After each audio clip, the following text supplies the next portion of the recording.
It's just an article called Meet the Snot Otter, the U.S.'s ancient and unique salamander. It's actually called the hellbender. No, I do know that animal. Damn. Also known Snot otter. Look, because it's like covered in like slime. Yeah, but it's not an otter. And it, Yeah, and a fucking tardigrade isn't a bear or a pig. why wouldn't you just say hellbender?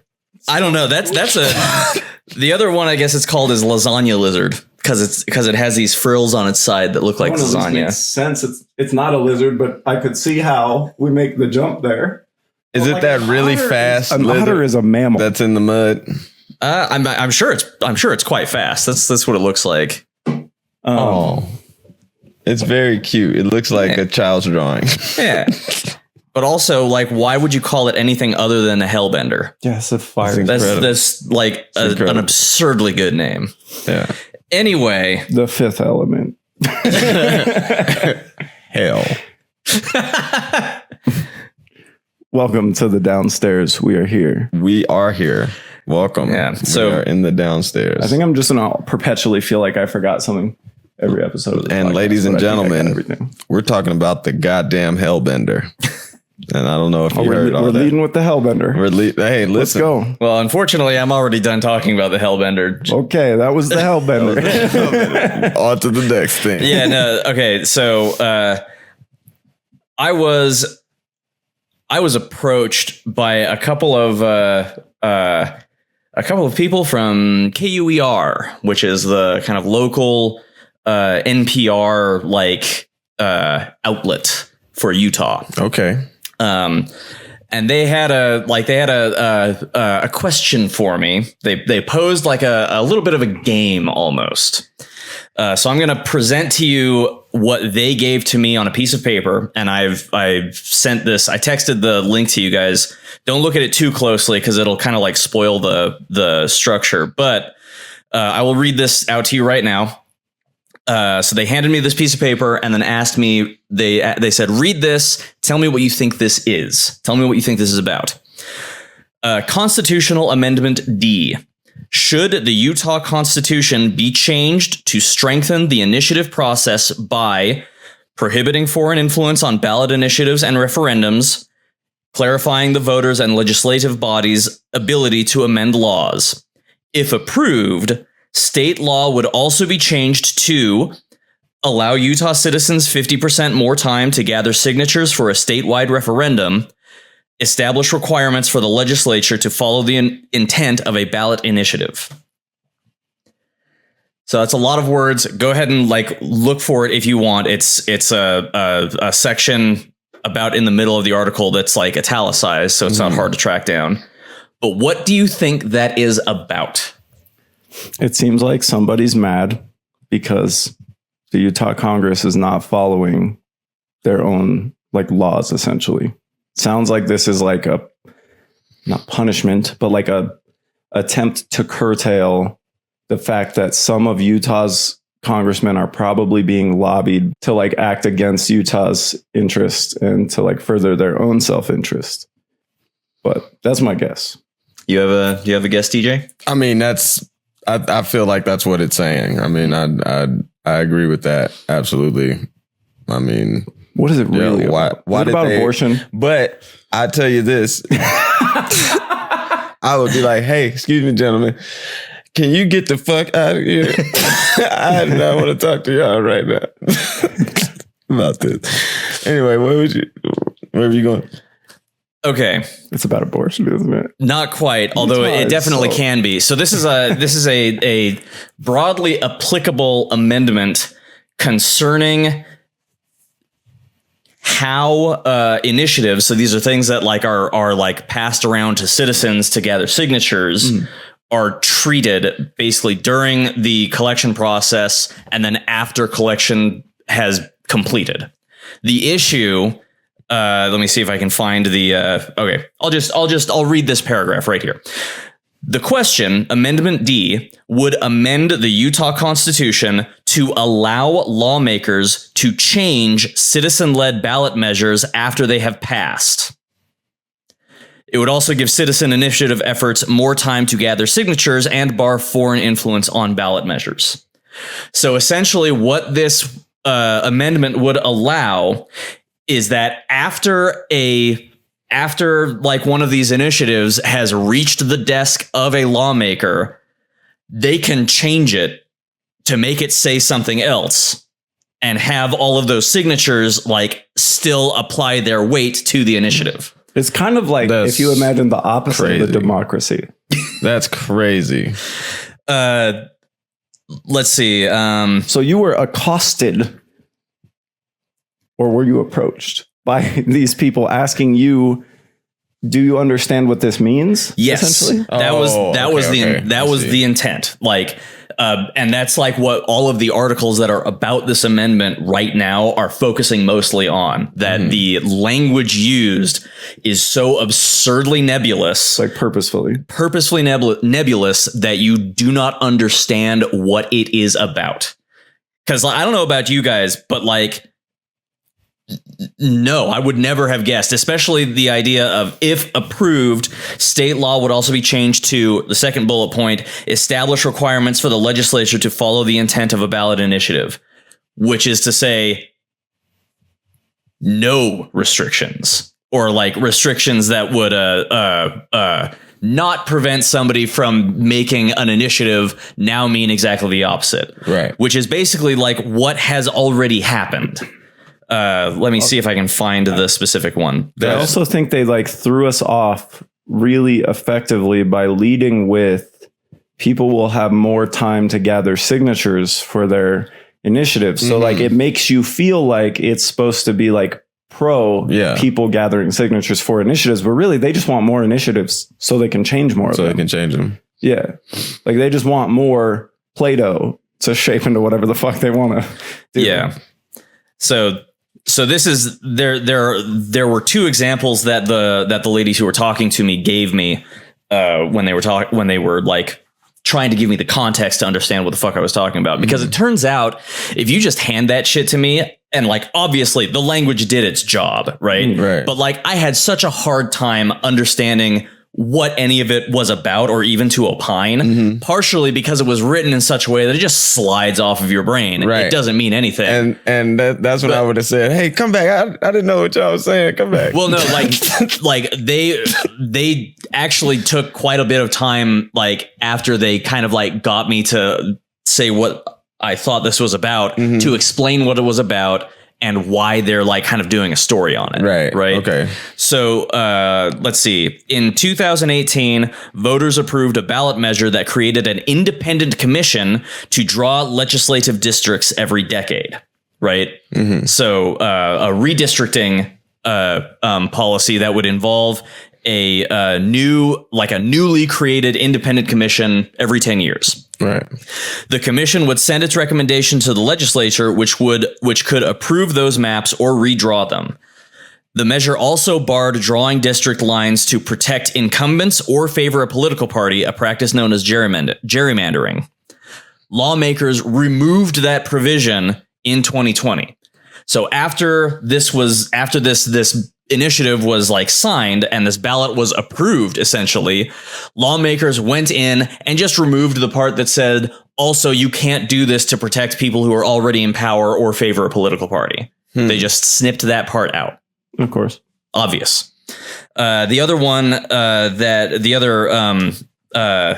example that they gave me was one that had to do with legalizing medicinal marijuana, literally to like the ballot was the initiative was presented to citizens. It was signed, it was sent and approved. And at some point in that process, the language of the initiative was so like mangled to the point where it retroactively became an initiative to keep it like illegal, right? To prevent it from to change it from a pro medicinal marijuana to an against medicinal marijuana initiative. So, okay, very quick. I don't want to spend too much time on it. Aside, is it weird?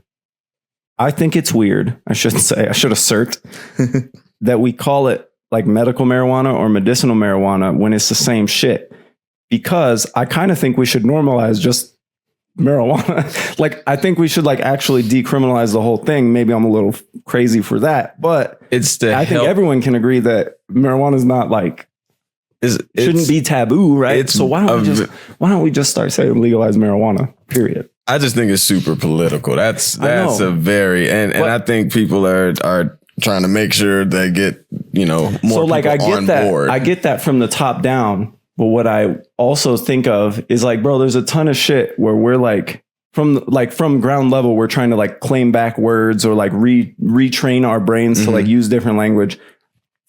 I think this is an area where we could do effective good by just making all the white ladies be like, yeah, marijuana, not bad, actually good.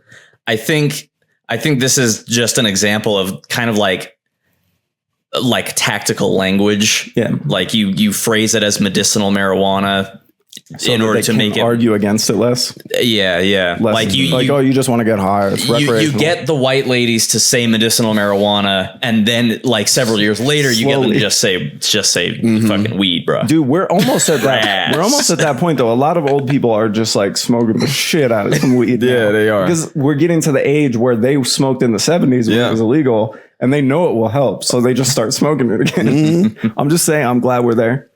Anyways, back to the topic. Yeah. They asked you if you knew what this meant. You said vaguely, got it wrong. Then they came back and explained what it meant. And why it was and why they were talking about it right now. Yeah. Which like on an introspective note, I don't know how I feel about the fact that like without context, this was all just like word salad. Like I was like, I don't know what the fuck this shit is. That's like, what I'm saying. If they catch you off guard like that, you just walk in on your way to class. Yeah. Damn.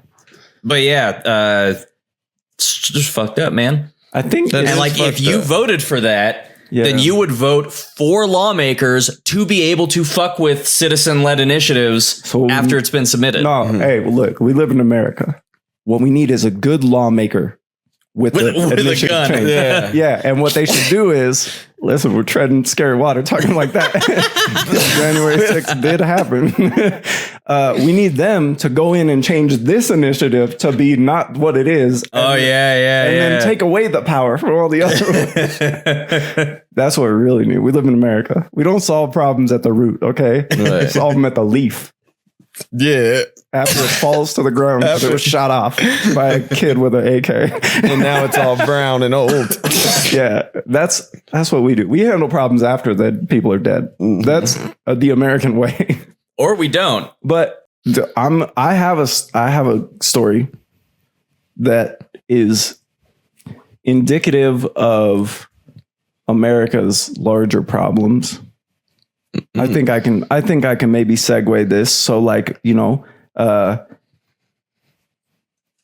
can't segue it, but I went out to Angel Lake with my dad this weekend. The plan was simple.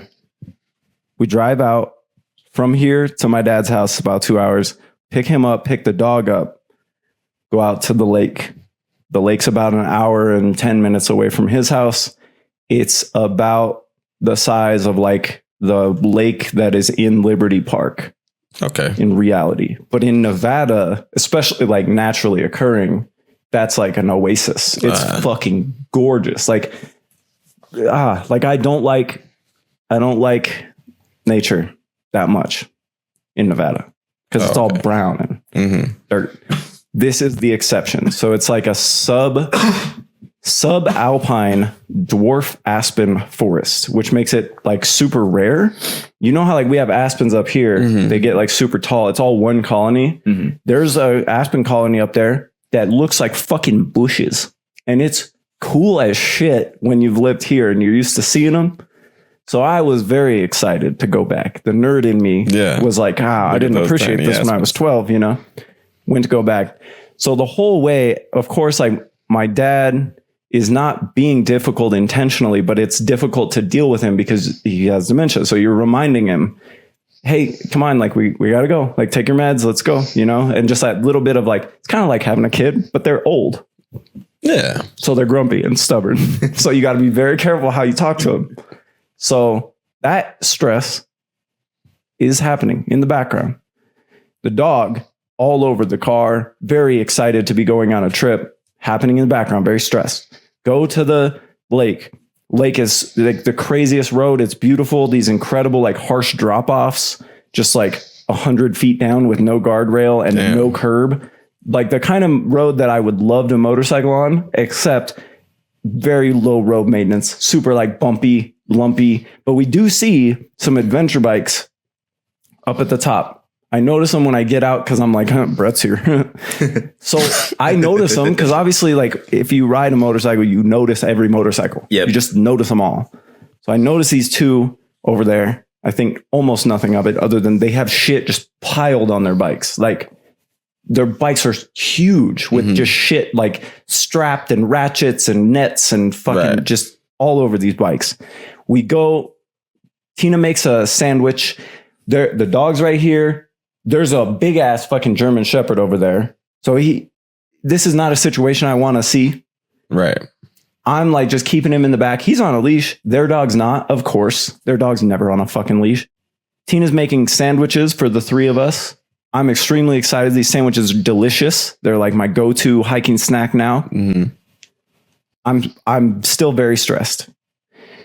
Now, this stress, you've noticed this in the past. When I stress, I dissociate and I go nonverbal. That's like a very easy, if you don't even know me, you just know that's the sign, like, oh, just leave him alone. So I'm very quiet.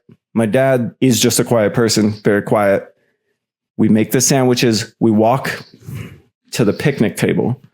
Now, parking is $5. It's a like honor system type thing. There is, this wouldn't have changed anything, but there is a actual park ranger parked directly 180 behind us. So even if we wanted to not, like, even if that was an option in my mind, which it is not, to be clear, we have to pay for parking. Yeah. Like, this is like the one time a year where we have to, no matter what. And we don't have $5 cash. All we have is our cards. So I'm fucking digging in the car, trying to find change. Tina's holding the dog. Now I'm thinking in my mind that other dog's off its leash, and I don't think Tina can hold this dog. So I'm just like worried, you know. I dig up enough literal like nickels, pennies, like barely make $5, shove it all in one of those little envelopes and put it in the box. And as I put it in the box, I look over and see another box that's like fees with an arrow pointing down. So now I don't know what box I put it in because there's no label on this box. And I'm like, you know what? I did my part. I tried. I goddamn tried. And I am satisfied with my effort here. I walk over to the fucking picnic table and I sit down. And it's 100 degrees. It's so hot. The dog is out in the sun. And I'm like, hey, give me the dog. I take the dog to the shade. More stress, just building and building. Then I sit down and it's like literally like this. I fucking sit, grab my sandwich, open it up. And as soon, I mean, the moment I go to open it up and I hear... Do either of you guys have like jumper cables or something? Oh, no. And I think to myself, oh, they'll figure it out. And I take my first bite of the sandwich. And then I hear, no, man, like that really hesitant, like, we don't want to help you, like, go away. And he goes, oh, are those your bikes over there? Like, I just thought maybe you'd have jumper cables or something. And they're like, yeah, I mean, those are our bikes. Like, I guess if you have jumper cables, you know, like they don't want to help this dude.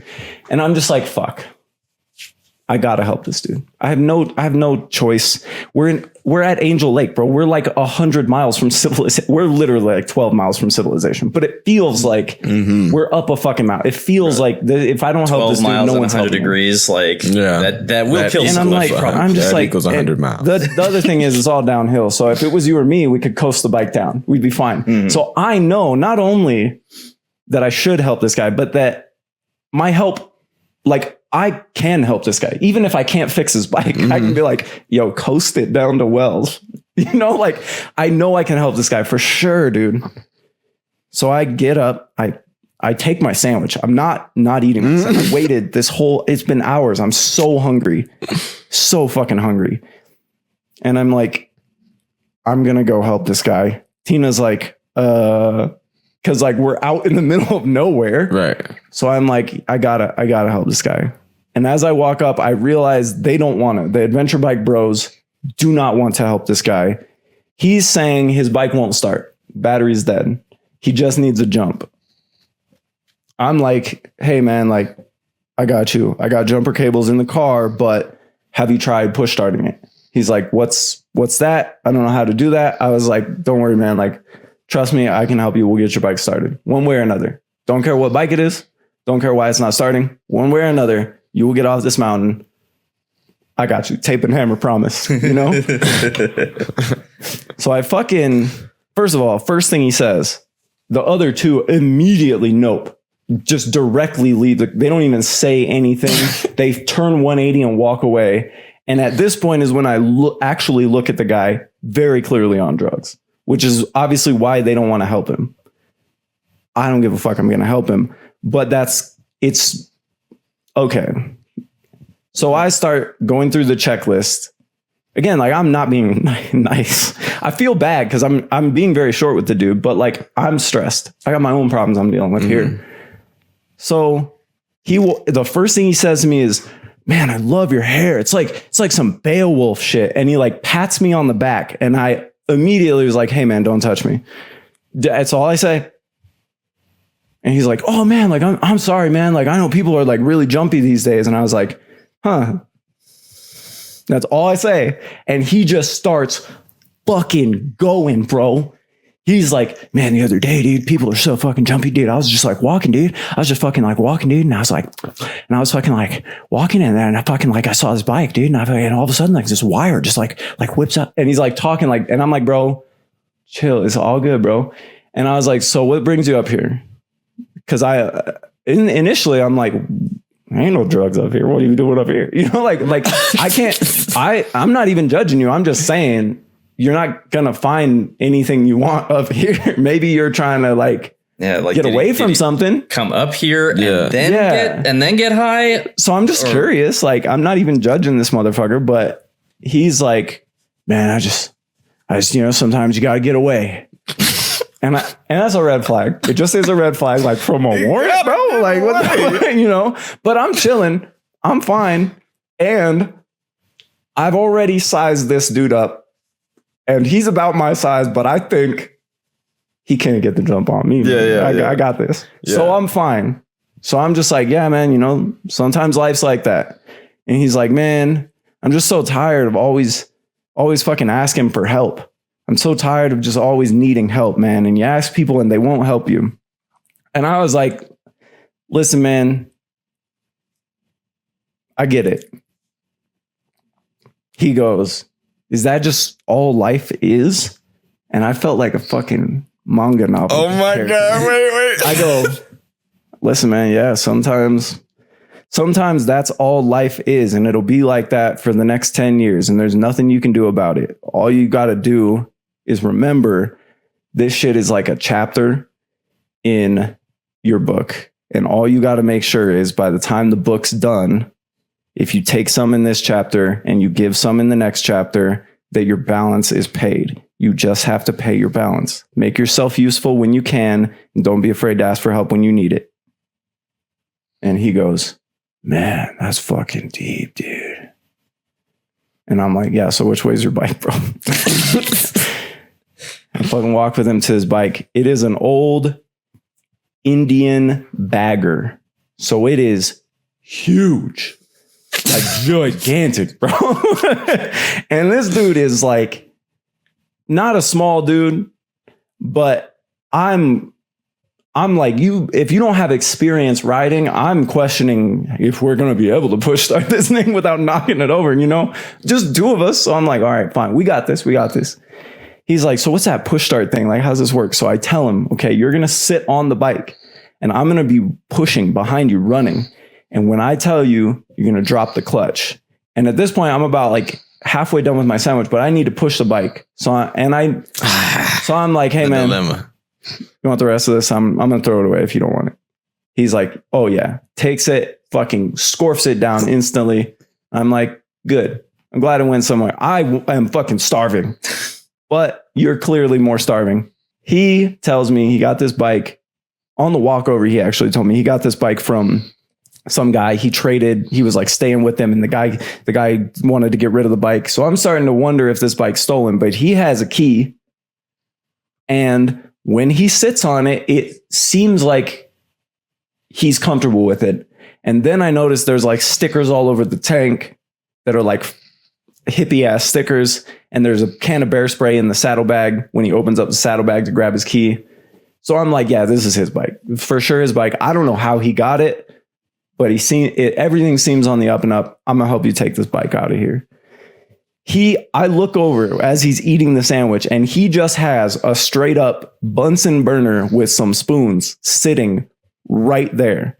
Like, I'm like, bro, there is a park ranger 20 feet. What the fuck are you doing, bro? Where'd you get a Bunsen Even burner? if they wanted to ignore it, like, you're making it so hard. You're literally scientific equipment. doing everything, bro. It's a straight up Bunsen burner. It looks like we're in fucking high school again. What? I recognize that from my chemistry class. Yeah. So I'm like, God damn, I'm a man. chemist, nigga. I'm like, I'm not going to comment. I don't want to say anything. Bear in mind, the most I've said was that cool ass metaphor about chapters and shit. I felt good after that. And then I help him push start the bike, right? Story has a happy ending. I'm running behind him and I'm like, just drop the clutch. He doesn't drop it aggressive enough. We all make that mistake the first time. Mm-hmm. It just kind of and almost falls. He catches it though. And I'm like, listen, man, when I tell you drop that clutch, you're going to have to drop it. You're going to have to fully just instantly let go. And it's going to be scary, but you got this. Push, push, push. I'm sprinting, pushing this heavy ass bike. I'll put a picture of just the generic bike model on the podcast. I don't want to out this dude. Don't want to fucking dox him. Yeah. But yeah, this big ass fucking bike, dude. So I'm just shoving it. Everything I got, man. He drops the clutch. It roars to life. Sounds fucking great. Like it has millions of miles left in it. And he fucking revs it up. And I tell him, don't stop. Don't stop. He's going to hear stop. No, he just keeps it going. Oh, thank God. I was worried about that when I said it. That's why I said it twice. Okay. He keeps it going. I never see him again. Left all his shit at the campsite, I think. I don't know. I walk back. I fucking go sit with Tina. She's like, where'd your sandwich go? I'm like, I gave it to that guy. And then I didn't get a sandwich. And we went home. Oh. But the thing I found humorous is that these adventure bike bros with their fucking, I'm ready for any situation. I got fucking first aid kit on my bike. Didn't fucking help this guy. And you know who did? The fucking Jixer bro. Yep. And I'm proud of that. With the sandwich. Yeah. Fuck yeah, man. Damn. But anyways, that was just a event that happened. We sat at the lake. By the time I got back, they had been sitting at the lake for like an hour. They were ready to go home. So I sat down, immediately had to get back up and drive back home. Dope. And that was my story. So yeah, I say we walk around, get an initiative, get some signatures to help get people sandwiches. Yeah. And Bunsen burners. They're definitely gonna take that Bunsen burner part out. But then they won't take the sandwiches. Yeah, that's how we get them. Yeah. I did some shit this week. What'd you get up to? So me and Jessamy went to the Tinker's Cat Cafe. Play with some fucking cats. Where's that at? I've heard of it. It's on 9 South and 1300 South and 300 West or something like that. It's like by the park, Liberty Park. It's a really cool spot, man. You make a reservation, or you go in there and you put your name down or whatever. You can adopt the cats if you want to. Really take them and adopt them. Yeah, if you want. Yeah, you can do that. For some reason, it sounded like maybe like a metaphorical adoption. Yeah, like the same way that you adopt a highway. Like a kid in Africa. You get to name it and we'll put your picture up. Yeah. And they stay here though. Yeah, we keep the cat. No, you can take them home if you It's probably a pay process. I didn't want to do that. But we went, ordered some coffee and some cake and played with some cats. It was really fun, man. Cats are fucking the same. I have 2 at home and you know, they fuck around, man. I like cats now. I used to be a dog person, but now I'm a cat person. Cats are cool. I have a cat situation for you, since you said cats are the same, that I'm just curious what you would do. Hang on, let me pull it up. Let me find a cat situation? It's a cat ass situation. But it's also the kind of situation that I'm going to ask, what would you do? Okay.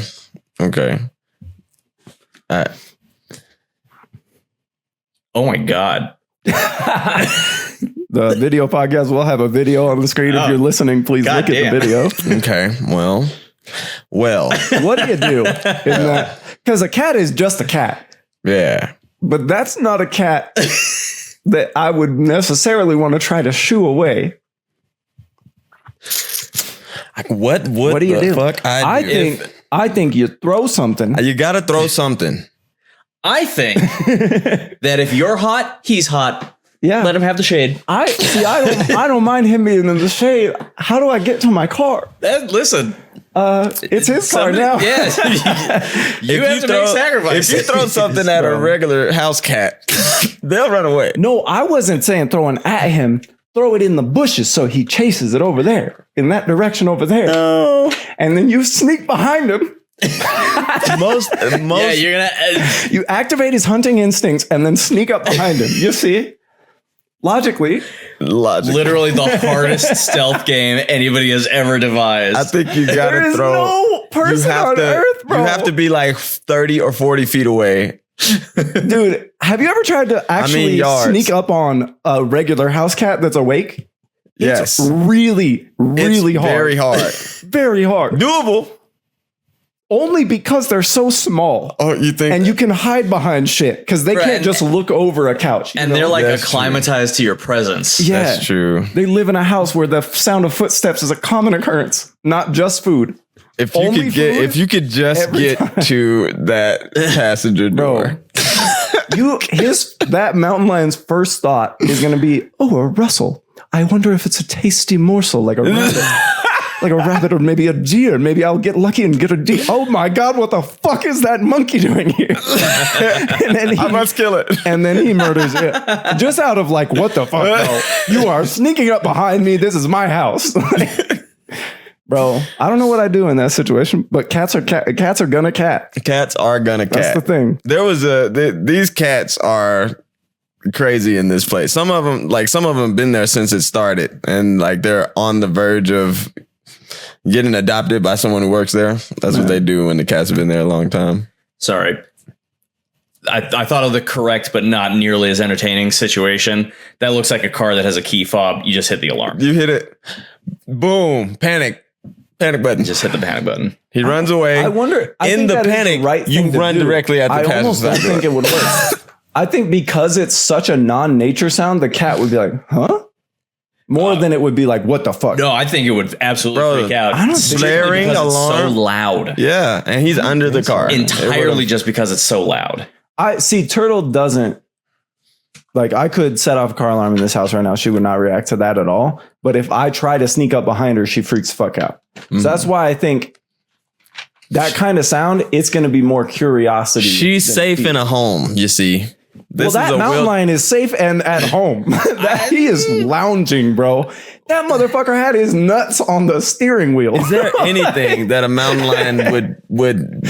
I guess another mountain lion. Yeah, another predator is the thing that I feel like if you trigger its, oh no, a bigger predator than me response, that's probably the safest way to have it not think you're meat or an active like danger. If it thinks it has noticed the predator before it's in danger and it can run away, my logic says it probably will because they don't want a confrontation.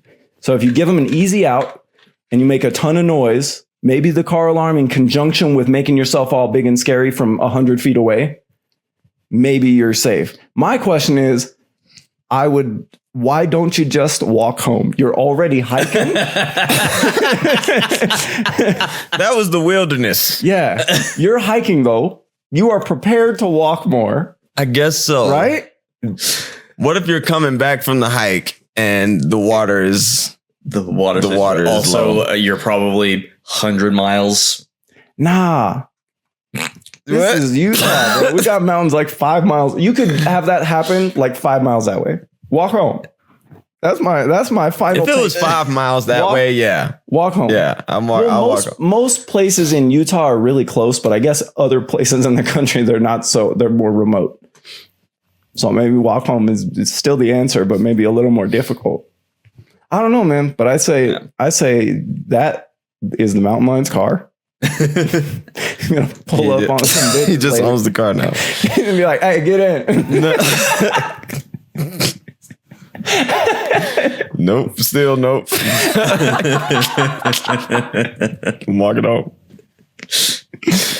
Elbow out the window. Bro. Damn, man. So anyways, I'm glad the cat cafe was fun though. Yeah, it was, man. There was one cat that had been there the whole time. He was just sitting by the door waiting for someone to fuck up. Because that was one of the things. Don't leave the door open. So he can make a run for it. So he was just sitting by it, staring at the door the whole time. Didn't even hey, what's up, man? Excuse me. Fuck up, I'm making a break for it. Yeah, so couldn't fuck with him. There was a fucking orange cat there who was just crazy, just fucking in a box, flipping around. These things are adorable. Oh, you guys got to go to the cat cafe. Well, it's $10. So I can't go to a cat cafe because we're going to Japan in November. And I can't go to a cat cafe in America until I go to a like legit fucking OG cat cafe, you know? I think that it's the other way around. I think if you have to go to one here because it's not going to be as high a quality. If you go to one in Japan and you even think about going to one here, it'll fuck it up. It's not the same. You go, it's not actually go before you go to Japan. Which of these two is the most hater ass way to do it? Right? 'Cause that's what I got to do. I got to be like, okay, nah, I can't go to these American cat cafes. So you go to Japan one, because you come back and you step foot in an American one, you're like, I walk in and say, "Huh, is this what you guys call a cat cafe?" And then I walk out. Damn. Did he say these cats ain't shit? Don't even pay for parking, bro. Hop out, leave the car running, walk in, yell at the barista, and walk out. You're perfect. Yeah, she was nice too. That's fucked up. But they got shit in there. You should go, man. You should go before you go to Japan. It's dope. I'll be down in real life. That'd be fun. Mm-hmm. Also, my son, he went to a birthday party that was just him. He was the only kid invited. It was basically a birthday. Why were they there? It was a birthday play date. Okay. So it was him and another kid. Yes. I was like, what the fuck kind of psychotic kid does that? Invite him to a birthday party. And then not show up to their own birthday party? Like, no. What the fuck? No. Okay, that makes it was like sense. a birthday play date. A fucking horror movie for sure. It's so interesting because you never know who your kid is going to become friends with. And then now you gotta interact with their parents. You have to, because the kid they said, "Hey, which kid do you want to invite for your birthday? Which kid do you want?" He said, "I want to invite Ramon." That's amazing. What were the parents like? How did this situation unfold?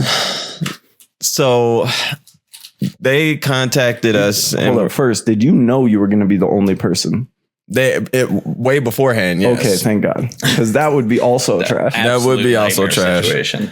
Way beforehand, I knew. So they hit us up and said, "Hey, James wants to invite Ramon." Cool, perfect. Ramon, you're gonna go to a play date with James on his birthday. You're the only kid he invited. Cool.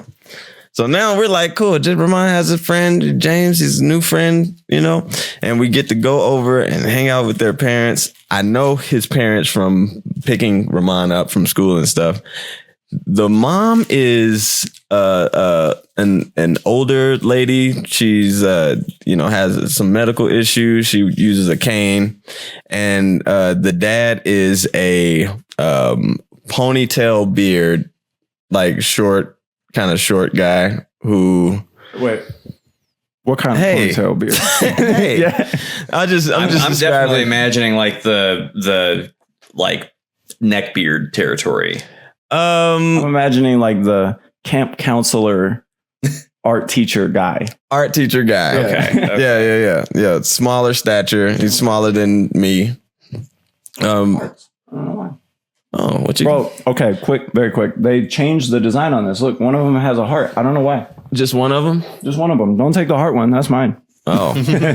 Well, here, I'll take they the never had hearts checkerboard. before. Those are the best ones, the checkerboard. Okay, you were saying.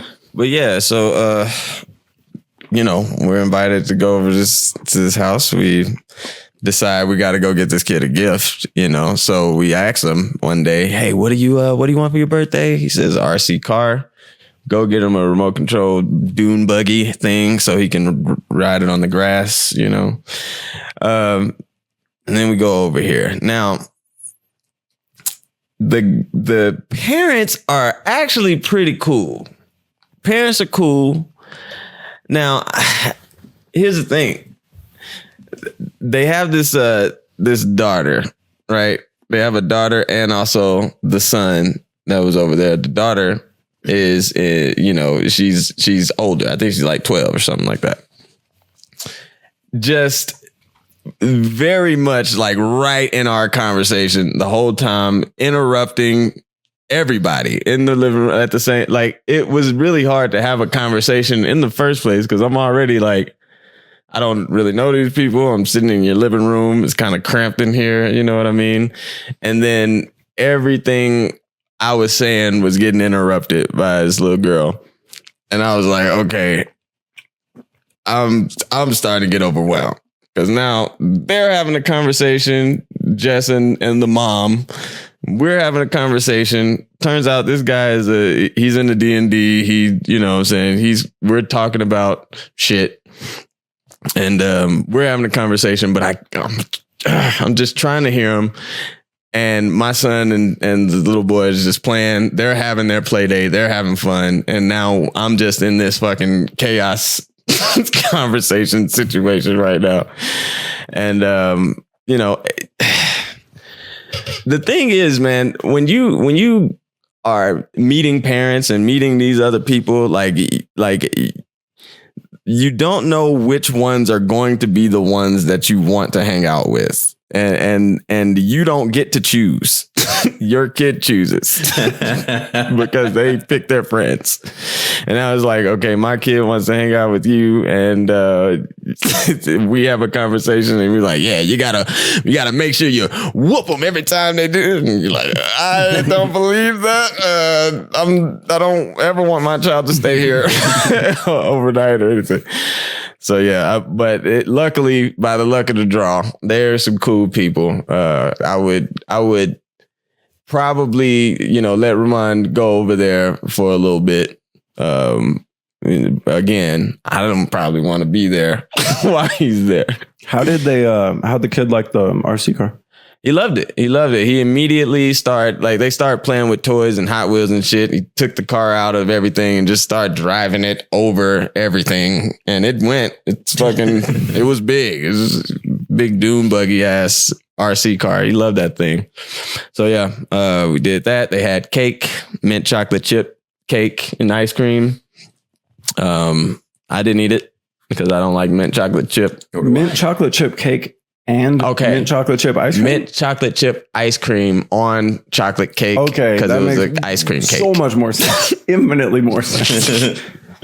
And and then we left. I was done by the time I left. But my son had fun. And that's what's important. I have to remember that. As long as he had fun, it's cool. God damn.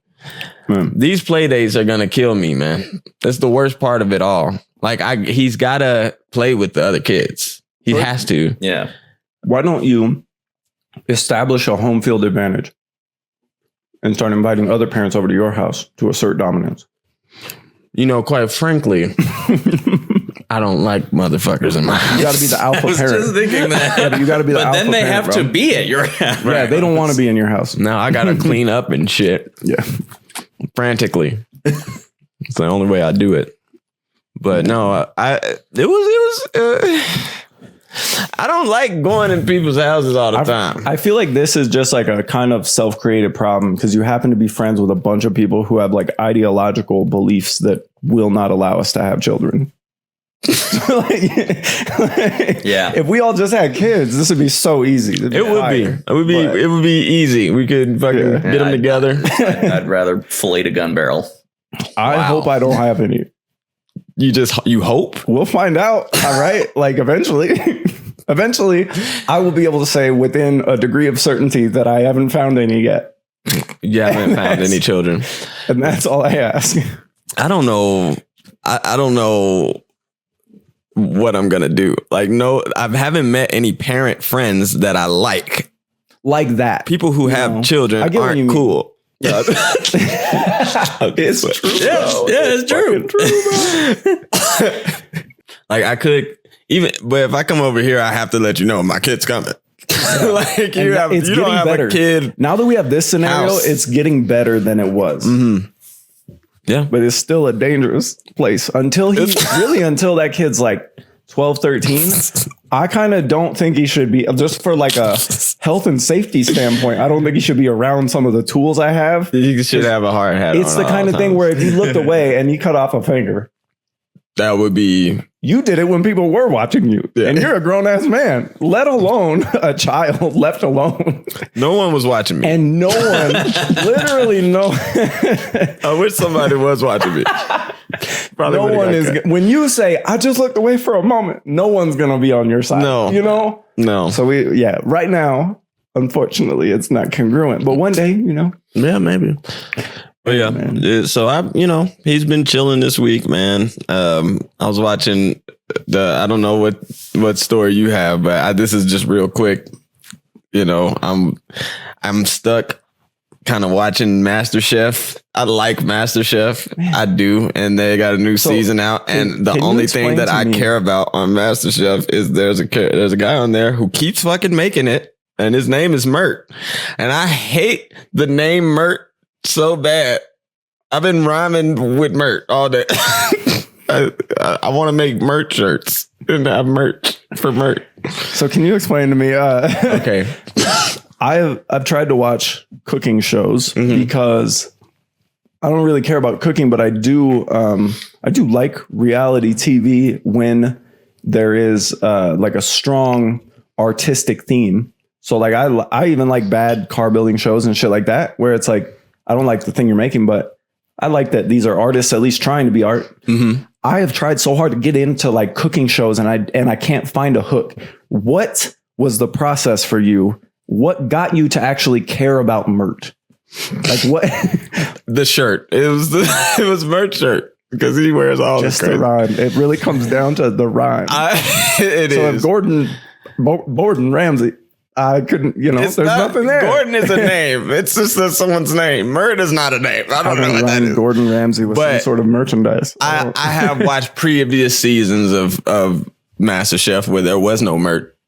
So there is a grab there for me. And that is, I think, the competition that isn't, something athletic. I think I like that it's something that's skill based, but it isn't like athletics. Like, and I like the fact that they get judged on their food very harshly. They don't give a fuck about the person once the food is presented. They just say whatever it is. I don't know, man. It's kind of trash TV, but I just like the idea of this sort of competition. I would be interested in watching bad TV because there is a hole right now in my fucking that I need TV to fill. Like there's a requirement in my schedule where Tina is like actively cooking, so she can't pay attention. She doesn't want something that needs her to pay attention. But I do the ADHD thing where I pop up every 20 minutes and annoy her for 38 seconds and then go back in the garage and keep working. And like that requires some just shitty TV where you can walk away for 20 minutes and when you come back, you're like, why is Bert yelling? and then you leave and you don't really invest, like very little investment, because I can't get sucked into like, Bert's souffle, you know, like I don't want to get invested. Bert is a better name than Mert.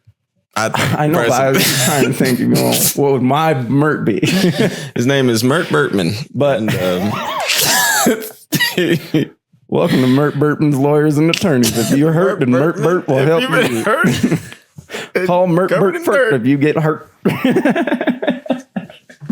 But I'm trying to find a cooking show because I think it'd be a good way to.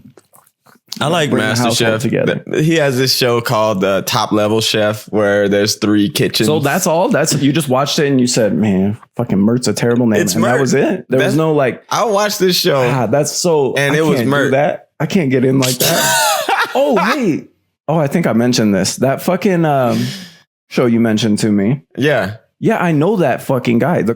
Yeah. What sucks is, bro, I'm gonna tell. Maybe other people have had this experience or something similar. The show, what was it called? What did I call it? So maybe some other people have had this experience, but this is just funny to me. So back when I reached out to him and he was super nice. He was like, "Yeah, come take a." There was never animosity, 0 negative vibes. So it was really fucking cool, man. And then when I was like, man, I was so excited to be like, man, TJ, I know that motherfucker. In fact, let me go on his Facebook. He deleted me on Facebook. Oh, what? Because he did one of those like things people do where for some reason the number that is on their Facebook somehow means something to them. And they care so much that they have to delete everyone they haven't talked to in the last 12 minutes every month. He did that fucking thing and it makes me mad. And now I'm mad at him. And you won't watch the show now. Did you? No, I won't watch it now. I literally can't. Because I'm gonna be like, man, I thought we were friends. You know, but that's the kind of not friendship, but the kind of a like relationship or arrangement where I'm not going to talk to you every day. I'm going to hit you up when I want to, because that's what you said to do. So it makes it just feel, it makes me bitter. Because what do I got to fucking talk to you every 2 hours just so you don't forget I exist? Fuck out of here. I got a life too. Right. Like it's just a number on a screen. If it bothers you that much, delete Facebook. And then, or don't. Yeah, like, just get numbers or something. Yeah, no one's mad that you deleted them off Facebook because you deleted everyone. It was no prejudice. Clean sweep. There were a couple of people who were mad until I was like, you are not special. Get a Facebook, asshole. Here's my thing. Tell you that. Here's my thing, man. It really, I can't watch that show now. Damn. It really took that from me. Damn. Well, while you were watching reality TV, I watched Alien Romulus last night. I'm actually low-key interested. So without spoilers, just pass or smash. First, but first, can you explain to the people? Because it's such a sexual movie. Alien Romulus.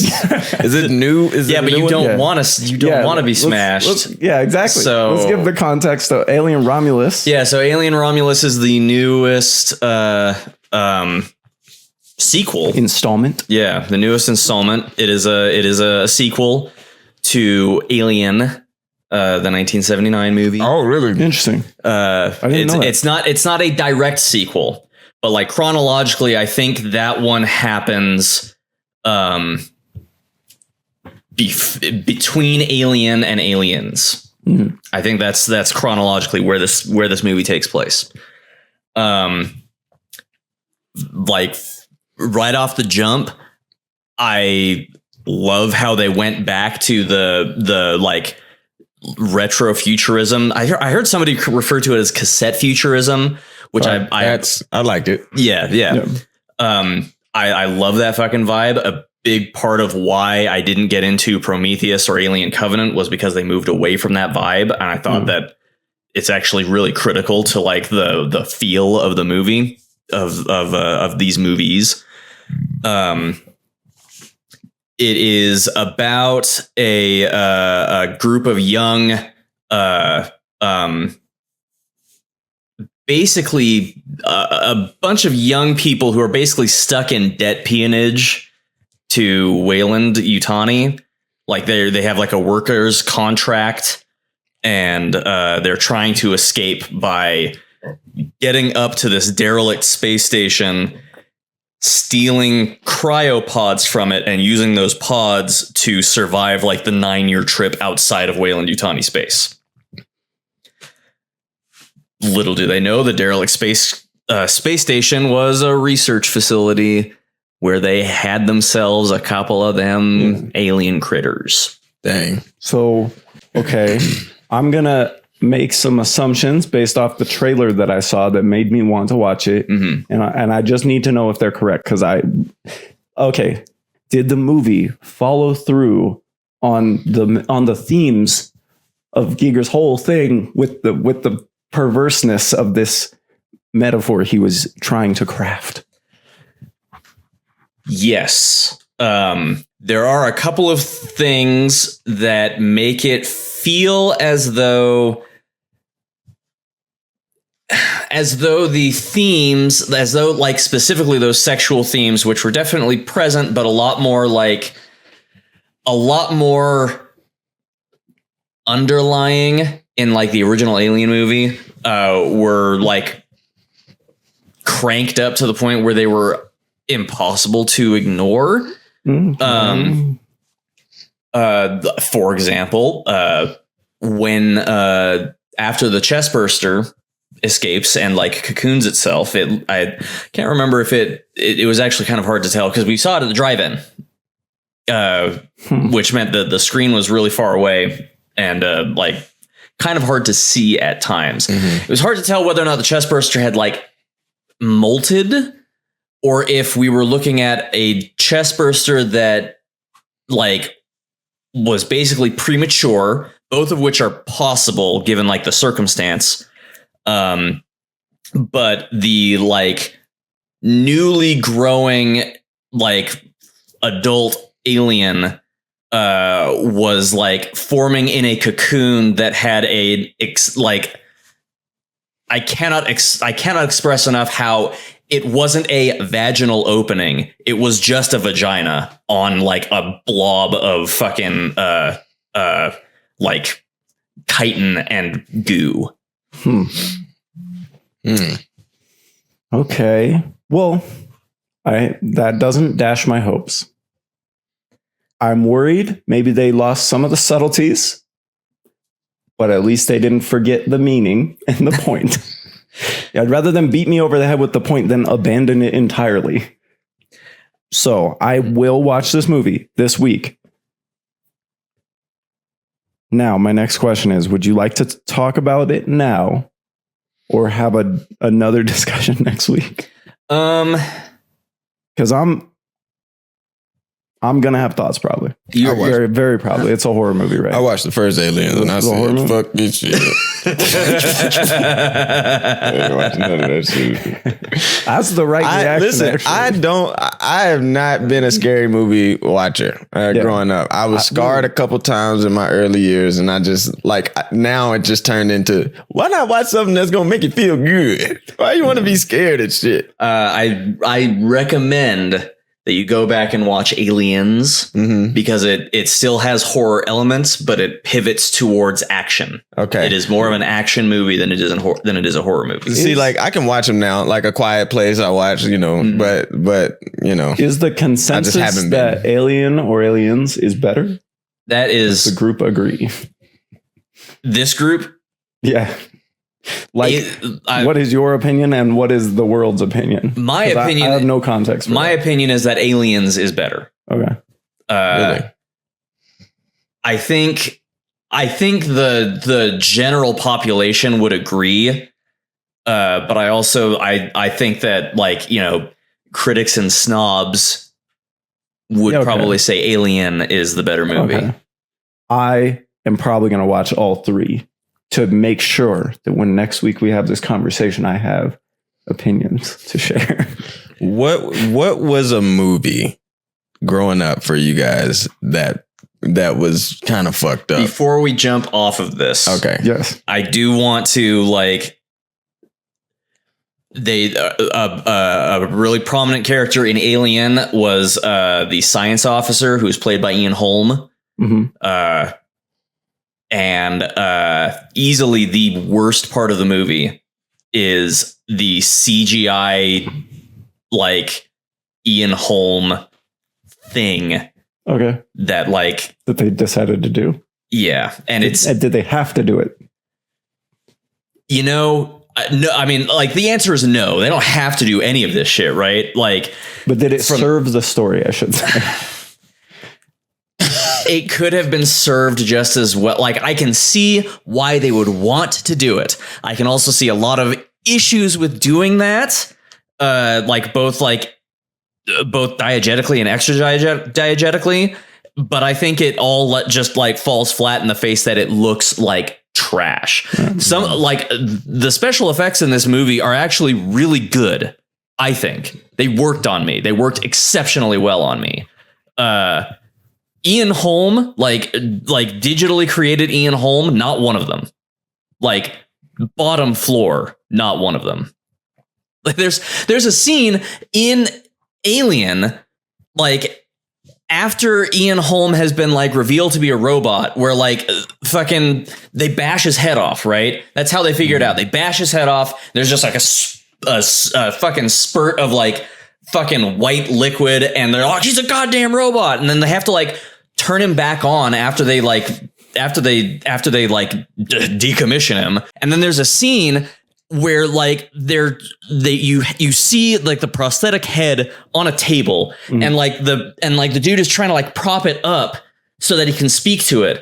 And like while this is going on, there is just a cut to the same scene where what was previously very obviously like a prop head is now just Ian Holm's head through a hole in the table. It is so jarring. It is so jarring. And so like clumsy, because they could have like just like had someone in front and then step out of the way or something, or just cut to the dude who's doing the thing, just fucking goddamn it, and then cut back, and then it's Ian Holm's head, like sticking. Like it still would have been like okay, but like it's no match cut that shit, bro. It's a match cut. That's so fucking bad. And I was just like, I would rather have that. Every single time Ian Holm in Alien Romulus is on screen, I would rather have that effect than the one that they went with, because it's so bad. It's so fucking like Uncanny Valley type shit. Ugh. Right. Yeah. So be wary of that. The like climax of this conversation is one thing that it absolutely did for me was make me really interested in fucking playing Mothership. Let's play Mothership, goddammit. I want to be the alien. I was looking at the stats at the humans and then versus the alien, and like one of them definitely seems to be the optimal choice here. I'm not trying to min-max. Right. Okay. I could be a baby alien. Okay. And then to your earlier question, what's some shit that fucked y'all up? Movies, like a horror movie or something that fucked me up on TV. That's just like there's only one answer. It's very, very simple. I think most people would actually agree. I was like 8 and I watched The Exorcist. Don't do that. Nope. And then I didn't like horror movies for the next 15 fucking years. And now I still don't like them, mostly because I think they're fucking dumb. But I think it might be rooted in that original trauma. I have heard that before. And like the one critical time that I'm thinking of where somebody was like, yeah, Exorcist fucked me up when I was a kid. We rewatched it. And he was like, I don't know why this fucked me up so bad. Yeah, no, I agree. I can't even, like, I do not understand like what got me. And now I would say it's actually a really good movie. Like just like a solid storyline, like solid movie. And I don't really know what part of it was so scary to me as a kid. I can't. I guess just the way she looked. Oh. It don't take much when you're 8. Yeah. But I was the other reason. So the main reason it actually fucked me up, instead of me just like ignoring it or looking away, which is a more likely response for me at that age, is because I was watching with, so I was at Ginger's house, which is my babysitter. I was watching with her son, Justin. He's like, I think 12 years older than me. So at the time he was like the coolest motherfucker. He was like 18 to 20, somewhere in that range. And he was watching it. And so I could not look away. I could not act scared. And I think that's part of what made it worse. Because I had to just don't be lame, don't be lame, you know, the whole time. And I'm like, damn. So I went home and had nightmares for 3 days, bro. I was so fucking scared. And then I blocked the rest of the movie out. And 10 years later, when Master of Disguise came out and they used the Exorcist theme and did like an Exorcist quote, like the grandpa in Master of Disguise and the fucking priest in the Exorcist is shot for shot remake with the theme and everything. And it triggered something in my brain. And I was like, this is the greatest scene in any movie of all time. And like the theme song instantly went into my brain as the greatest horror theme song anyone's. That and Lux Eterna are the two greatest movie soundtracks of all time. I will fight about it. Like they're incredible. And I think it's because I was so traumatized that it was an instant deep hook right in the back of my brain. Stockholm music. Yeah. I'm gonna guess for sheep. It wasn't a horror movie. You're correct. Yeah, I don't know why I got that vibe. You're absolutely correct. It was a fucking comedy. Okay. It was the I think like late 90s or very early 2000s remake of Mars Attacks. Oh. That I remember that movie. It fucked me up bad. Bro, something about like, Man. and it was very specifically like part of it was that like all of these characters, very few of them are safe. Most of them die or have horrible things happen to them. Mm-hmm. You know what I mean? And it's all supposed to be kind of funny. Right. Yeah. It's definitely all supposed to be funny. But like, I was like maybe like about older than 8, I think, but not much older, like maybe 10, like between 9 and 11 years old. And fucking just something about watching like the human character that like you've met before get hit with like one of those lasers and like all of their flesh melts off and like the skeleton underneath like and I was just like, oh, he's aware while that's happening to him. He's like conscious of that and he knows there's nothing he can and now he's a skeleton now. And he's dead now. You connected that to 9/11. You said, where were you when Mars attacked on 9/11? Bro. Oh my God. And Bro, like it gave me so recurring funny. nightmares for years. You know what other movie is fucked up from that time, that exact like kind of weird time frame where everything just got super weird is fucking Coneheads. Oh yeah, that movie shit was weird. It didn't fuck me up because I was like, what the fuck? They shouldn't look like that. They shouldn't look like that. Don't make them look like that. I need to rewatch that because it's like, isn't that Dan Aykroyd? I want to say It's Dan Aykroyd. Yeah. yeah. Fucking goddamn it! Fucking movies were weird back then. I do not blame you, man. that was like weird. Early CGI. It wasn't it was Yeah. early CGI, but Technically, yeah. Especially Mars Attacks. That was definitely CGI. dude. but- That Mars Attacks I was thankfully by the time I saw it, it was an old movie and funny to me. Yeah, no, it was I got supposed to be lucky. funny when it got came lucky. out. Right. It just wasn't No, funny I to get me it. because it suddenly the nature of mortality suddenly struck me hey, while I was watching. Next time we are working on a motorcycle and you directly connect me between the positive and negative terminal. That's what you're doing. That's what you're doing. It's that. I got fucked up twice. I saw a movie, got fucked up, and then tried a couple of years later, and that movie I tried on fucked me up again. What movie was it? So at first it was Texas Chainsaw Massacre, the remake in the 90s. I went to the movie theater. I was probably 8, 7, something like that. And everybody, we're going to see Texas Chainsaw Massacre. So I go into the movie theaters. I'm watching this big ass movie. It's just fearful. Not only is it scary, it's also huge. And then the moment towards the end, it was the moment I'm like fucking like this in my seat already. And then towards the end, there's that moment where he's got her boyfriend's face on. Oh, I was like, what if that was my mama? What if it was my cousin? It could have been anybody. Fuck me up. I got up and ran out the theater before the movie was over. I went into another movie that just came out called Good Boy about a dog who was an alien or some shit. A couple years later, I was probably 10 or 11. Jeepers Creepers 2. I think I remember you mentioning that. Oh, yeah. I watched that movie and there was a part where he took a kid's head off and then used it to replace his head, and then brought me right back. So I have a more specific question. Because I have a way more specific question, but I actually need to know if this has happened to you guys or if I'm fucked up. In order to ask this question, though, I need to remember a movie. Okay. I can't remember what movie this was because it fucked me up.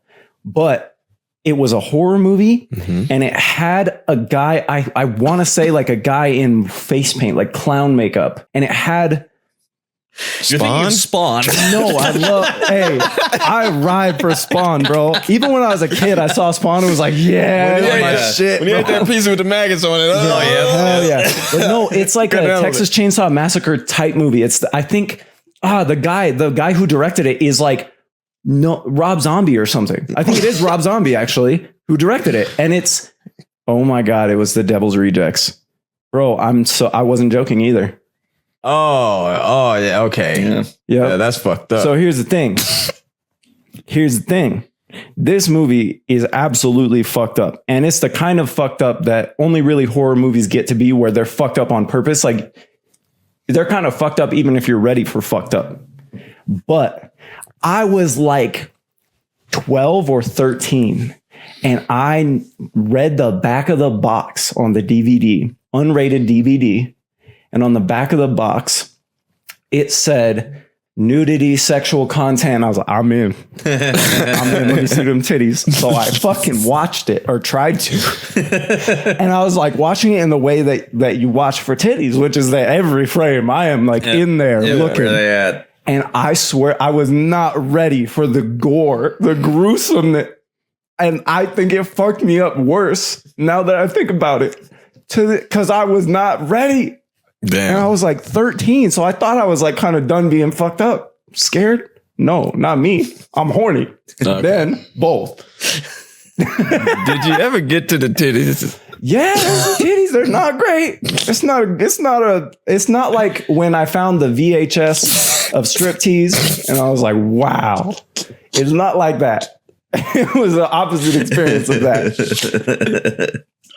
Yeah. Damn, they gotta warn you that it's not fun titties. Not good ones. Yeah. If you're young and you see titties, this will fuck you up, kid. Yeah. I just was curious if anyone else had that. I'm going to watch this because it's unrated, so it might have boobs in it. Oh no, it's a scary movie. Because it also happened with Sin City, which wasn't scary, but was way more like it was like fucked up noir shit. Mm-hmm. I wasn't ready. Like, I just mentally wasn't ready for that. No, I mean, I haven't had the surprise. That's not the titty that I want experience. Damn. I haven't gone through that. I just wonder how much of that was just me. Most of the times when I see a titty in a movie, it's a pleasant surprise. I wasn't seeking titties out. It just happened to. Fiending. I was looking for it. And I lived in the desert. I used to titties for miles and miles. There wasn't no titties. And 100 miles of near titty. You want to find some titties, you're going to have to go 100 miles up the road. Yeah. We're all strangers. Oh, man. Okay, well, I guess that's just a me thing. Yep. Okay, well, that explains a lot. I was in an urban environment.